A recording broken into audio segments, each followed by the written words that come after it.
High friends, welcome to my YouTube channel মানসীর রান্নাঘর। আমি মানসী।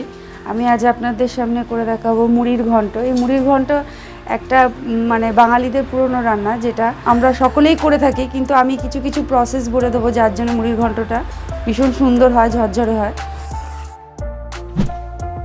আমি প্রথমে এই মুড়ির ঘন্ট করার জন্য গোবিন্দভোগ চাল নিয়েছি। এটা এই 1 কাপ আমি প্রথমে গোবিন্দভোগ চাল দিলাম, আর তার সাথে আরও হাফ কাপ, 1.5 কাপ মতন আমি চাল দিয়েছি এখানে। এরপরে এই গোবিন্দভোগ চালটা আমি 2-3 বার হালকা হাতে একটু জল দিয়ে ভালো করে ধুয়ে নেব। এই চালটা আমি 2 বার ভালো করে জল দিয়ে ধুয়ে নিয়েছি। নিয়ে আমি এটাকে কিছুক্ষণ, অন্তত 15 মিনিটের জন্য আমি এটাকে ভিজিয়ে রাখবো। এখানে আমি মুড়ির ঘন্ট করার জন্য একটা মশলা তৈরি করে নেবো। তার জন্য এখানে আমি একটা কড়াই বসিয়ে দিয়েছি। এই কড়াইতে দিয়ে দিচ্ছি 2টো শুকনো লঙ্কা, একটু দারচিনি, 5টা এলাচ, 4-5টা লবঙ্গ, হাফ চামচ মতন জিরে, আর 1 চামচ মতন ধনে। এটা আমি একটু লো ফ্লেমে কিছুক্ষণ ভেজে নেব। ভেজে নেওয়ার পর আমি এটাকে গুঁড়িয়ে রাখবো। আমি এখানে কিছুটা সর্ষের তেল বসিয়ে নিয়েছি, আর এখানে আমি একটা বড় সাইজের রুই মাছের মাথা নিয়ে নিয়েছি। এটাকে আমি একটু ভেজে নেব। এটা ভাজার সময় একটু চাপা দিয়ে ভাজাই ভালো।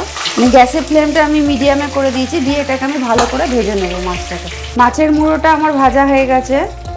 আমি একটু লো টু মিডিয়াম ফ্লেমে এটাকে ভালো করে ভেজে নিয়েছি। এবার আমি এটাকে তুলে ফেললাম। হাই ফ্লেমে মাছের মুড়োটাকে ভাজলে হবে না, একটু লো টু মিডিয়াম ফ্লেমে এটাকে অনেকক্ষণ ধরে ভেজে নিতে হবে। এবার এই তেলের মধ্যে আমি 2টো আলু, মাঝারি সাইজের আলু কেটে রেখেছিলাম, সেই আলুগুলো ভেজে নেব। আমার আলুগুলো লাল লাল করে ভাজা হয়ে গেছে। এবার এই আলুগুলো আমি তুলে নিলাম। এবার আমি এই তেলের মধ্যেই দিয়ে দিচ্ছি 3টে এলাচ, একটু দারচিনি আর 2টো তেজপাতা। এটা আমি ফোড়ন দেওয়ার পর আমি এর মধ্যে দিয়ে দিচ্ছি 3টে মিডিয়াম সাইজের পেঁয়াজ আর 3টে কাঁচা লঙ্কা কেটে আমি এটাকে ভেজে নেবো ভালো করে। আমার পেঁয়াজগুলো ভাজা হয়ে গেছে।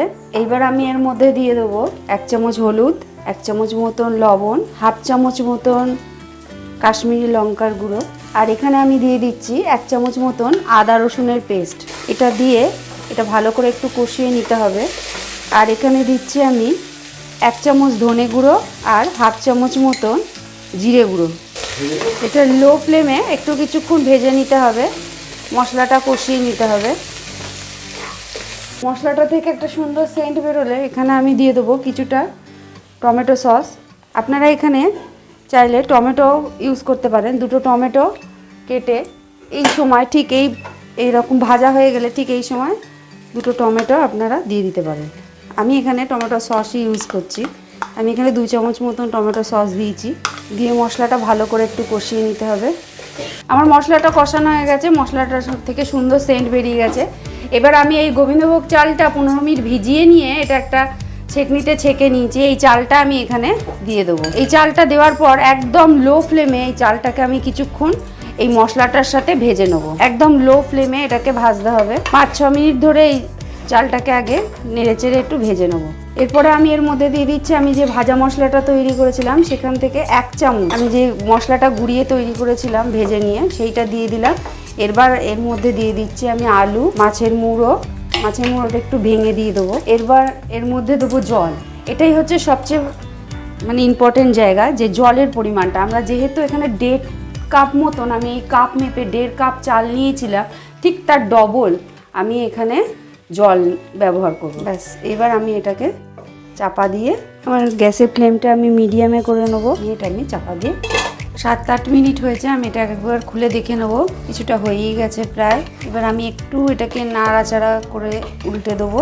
এবার আমি এর মধ্যে দিয়ে দিচ্ছি 1 চামচ মতন যে মশলাটা আমি ভাজা তৈরি করেছিলাম, সেই মশলাটা আগে 1 চামচ দিয়েছিলাম, আর এখন 1 চামচ একটু দিয়ে দিলাম। আর দিয়ে দিচ্ছি 1 চামচ মতন ঘি, হাফ চামচ মতন একটু গরম মশলা দিয়ে নিচ্ছি। এবার আমি আর একটু নাড়িয়ে নেবো এটাকে। এর মধ্যে দিয়ে দিচ্ছি 1 চামচ মতন চিনি, দিয়ে আমি এটাকে আর 5 মিনিট মতন একদম লো ফ্লেমে হতে দেবো। হয়ে গেছে। টোটাল আমি 15 মিনিট এটাকে একদম লো ফ্লেমে চাপা দিয়ে কুক করেছি। এই যে রেডি হয়ে গেছে মুড়ির ঘন্ট। আপনারা দেখতেই পাচ্ছেন এটা কত সুন্দর ঝুরঝুরে হয়েছে। এটা আর একটুখানি আমি এটাকে গ্যাসটা বন্ধ করে দিয়ে কিছুক্ষণ ঠান্ডায় রাখলে এটা একদম পুরো ঝুরঝুরে হয়ে যাবে। রেডি হয়ে গেছে আমাদের মুড়ির ঘন্ট। এটা আমি চাপা দিয়ে কিছুক্ষণ রেখে দেবো। আমি গ্যাসের ওভেনটা বন্ধ করে দিয়েছি। এটা আপনারাও বাড়িতে করুন। আর কেমন লাগলো বলতে ভুলবেন না কমেন্ট বক্সে। ভালো লাগলে লাইক করুন, শেয়ার করুন। আরও নতুন নতুন রান্না শিখতে হলে চ্যানেলটাকে সাবস্ক্রাইব করুন। আরও নতুন নতুন রান্না মিস করতে না চাইলে বেল আইকন প্রেস করুন। Thank you.